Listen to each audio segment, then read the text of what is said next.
Assalamualaikum warahmatullahi wabarakatuh. Saya Haji Slamet SAG MPD. Posisi saat ini saya menjabat sebagai Kasubag TU Kantor Kementerian Agama Kabupaten Cirebon, sekaligus sebagai PLT Kepala Kantor Kementerian Agama Kabupaten Cirebon.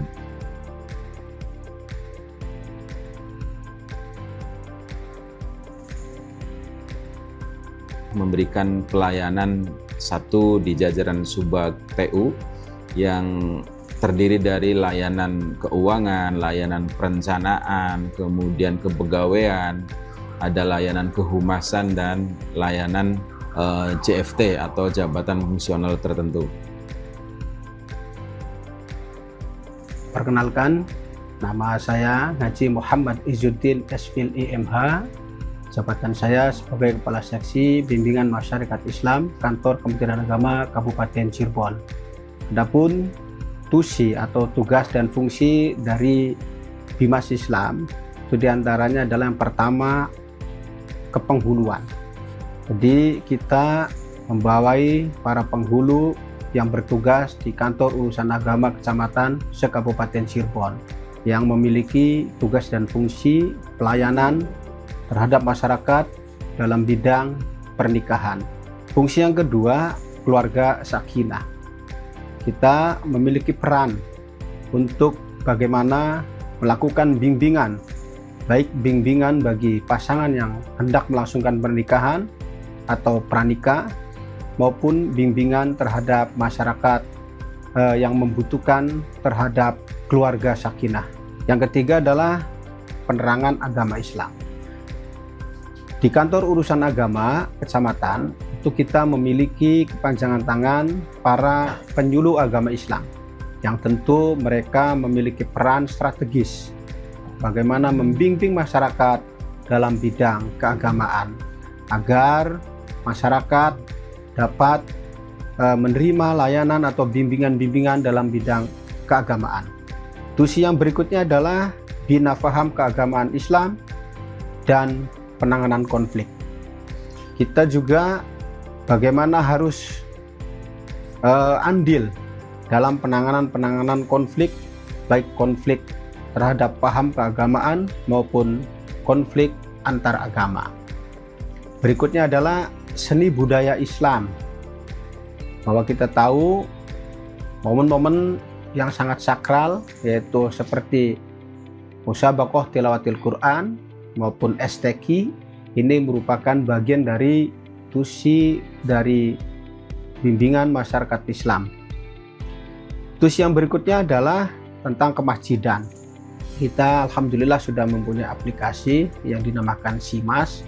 Di situ mencantumkan nomor ID masjid, alamat, kemudian juga di situ juga aplikasi tersebut jika ada pemerintah hadir dalam kontribusi bantuan, maka melalui aplikasi SIMAS itulah para masyarakat untuk bisa mengajukan bantuan. Bimas Islam memberi layanan juga terhadap rohaniawan, di mana rohaniawan ini bisa kita layani dalam momen-momen pelantikan, kemudian juga kita kalibrasi atau pengukuran arah kiblat dan hisab ru'yat untuk menentukan awal bulan Hijriah. Saya Haji Mualim MAG, Kepala Seksi Penyelenggara Haji dan Umroh Kantor Kementerian Agama Kabupaten Cirebon. Penyelenggara layanan haji dan umroh di Kabupaten Cirebon sangat terbuka sekali untuk masyarakat yang akan mendaftarkan perjalanan haji atau umrohnya melalui kantor Kementerian Agama Kabupaten Cirebon. Dalam hal ini perencanaan yang kita buat adalah perencanaan yang sesuai dengan SOP Kantor Kementerian Agama Republik Indonesia, sehingga para calon jamaah haji tidak akan mendapatkan kerepotan dan kesusahan ketika mendapat SOP atau standar operasional penyelenggaraan haji yang kami laksanakan. Bapak Ibu yang kami hormati, kemudian ada pelayanan jamaah yang saat ini kita utamakan dalam keberangkatan dan kepulangan. Kemudian setelah perencanaan kebijakan teknis, di PLHUT kita juga mengadakan pelayanan jamaah. Pelayanan jamaah ini terdiri dari pendaftaran, layanan dokumen, kemudian informasi dan data calon jamaah haji yang terdapat dalam SISKOHAT atau Sistem Komputerisasi Haji Terpadu. Juga ada pelimpahan, ada pembatalan dan pemahroman atau pendampingan. Bapak Ibu yang ingin mendaftarkan perjalanan hajinya, maka dipersilahkan langsung ke kantor Kementerian Agama Kabupaten Cirebon.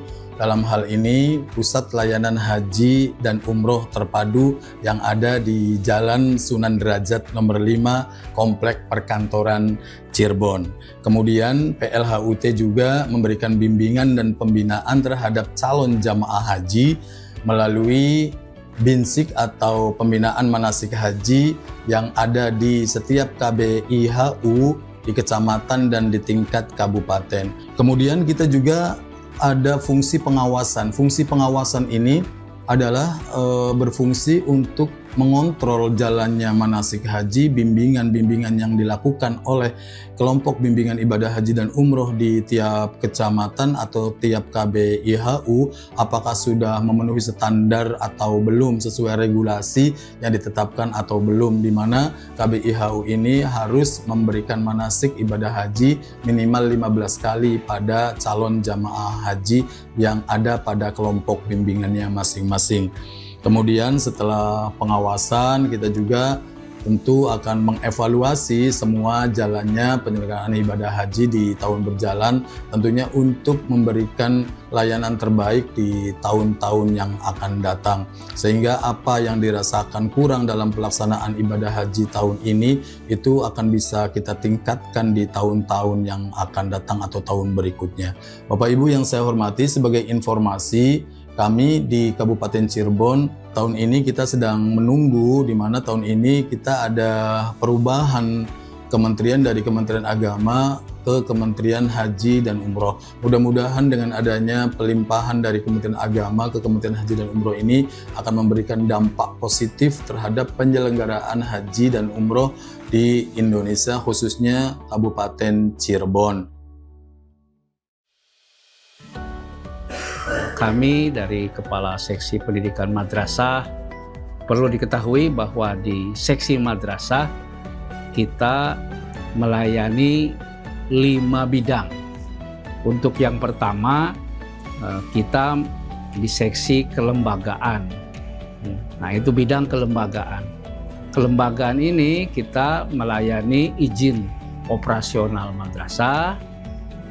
Ya, jadi bagi Bapak dan Ibu yang akan mendirikan madrasah baik di tingkat RA, MI, MTS dan MA, nah itu kita layani.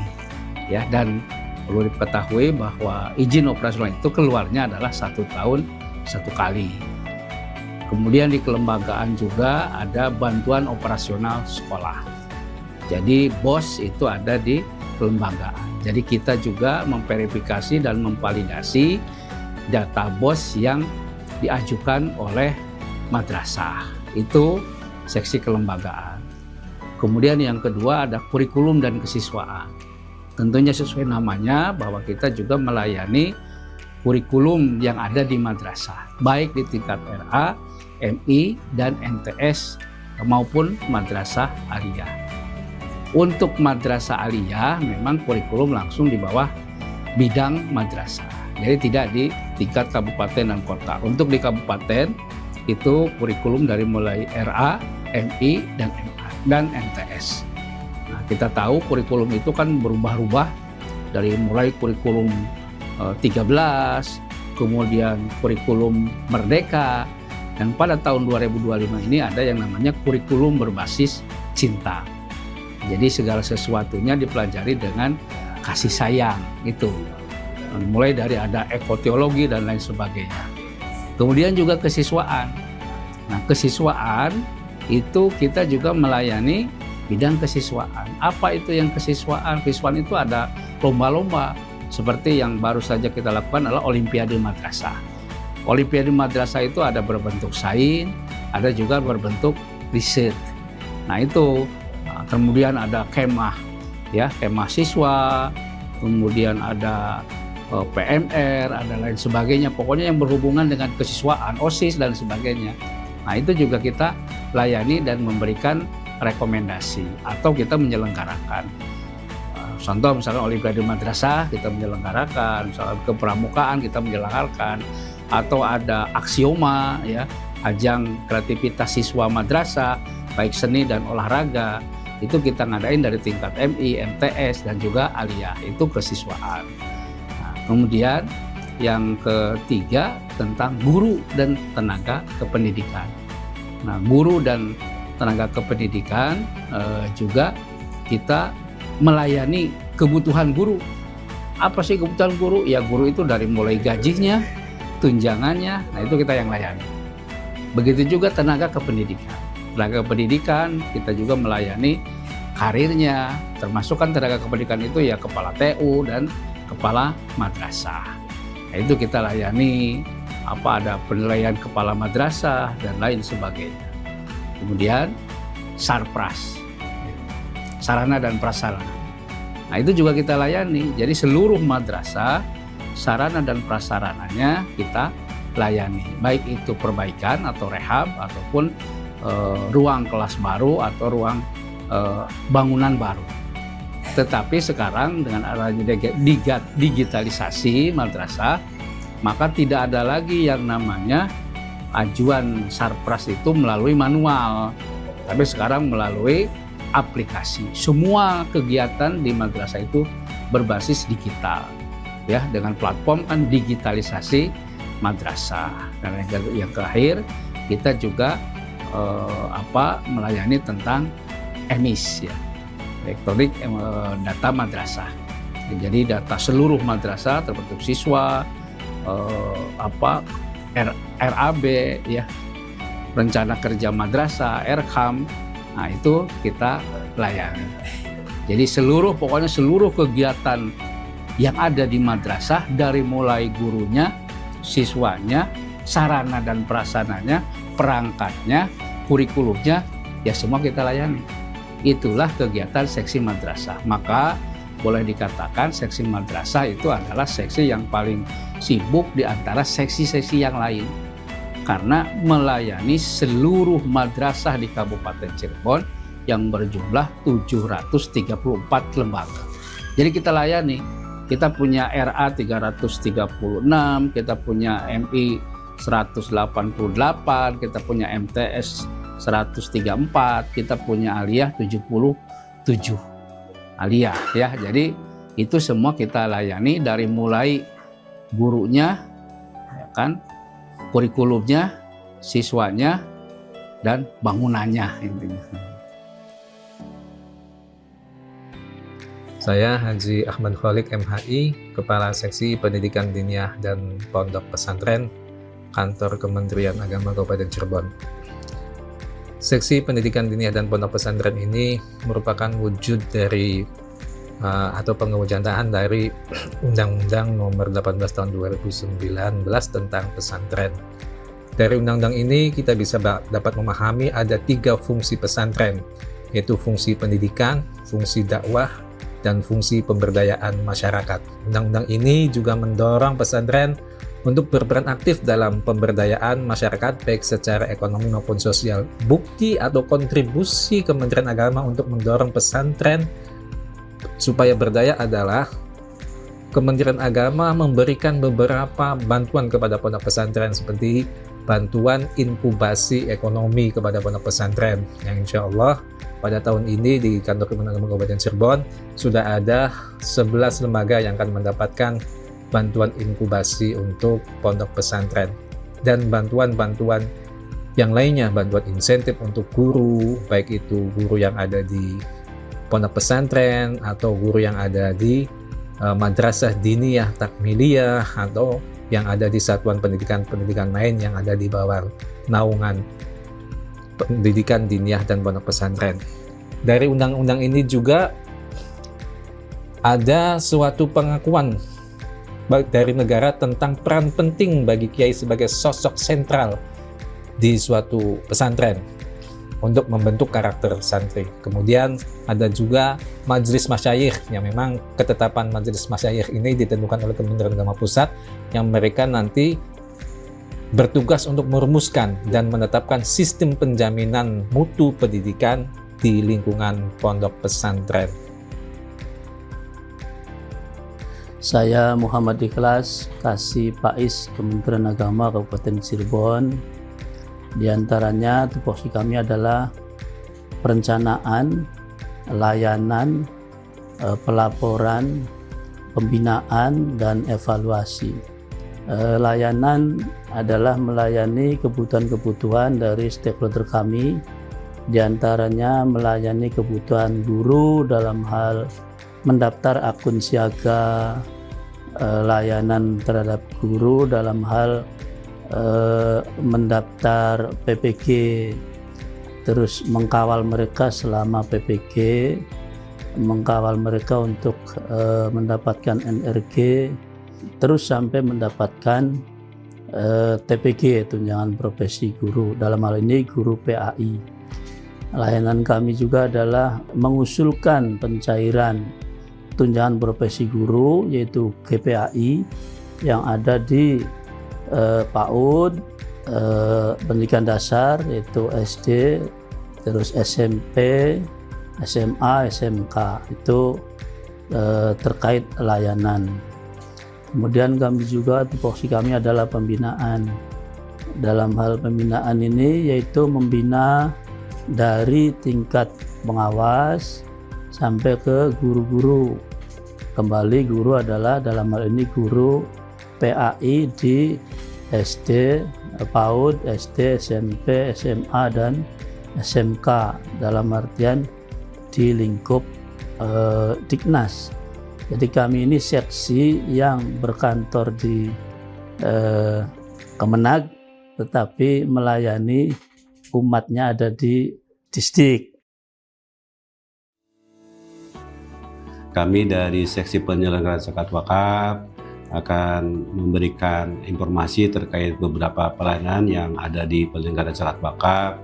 Pertama yaitu terkait zakat, bahwa di kami itu sifat zakat itu adalah untuk memberikan koordinasi pembinaan terhadap lembaga-lembaga amil zakat seperti Basnas, lembaga amil zakat yang lainnya yang memang untuk memberikan informasi kepada masyarakat terkait pentingnya berzakat.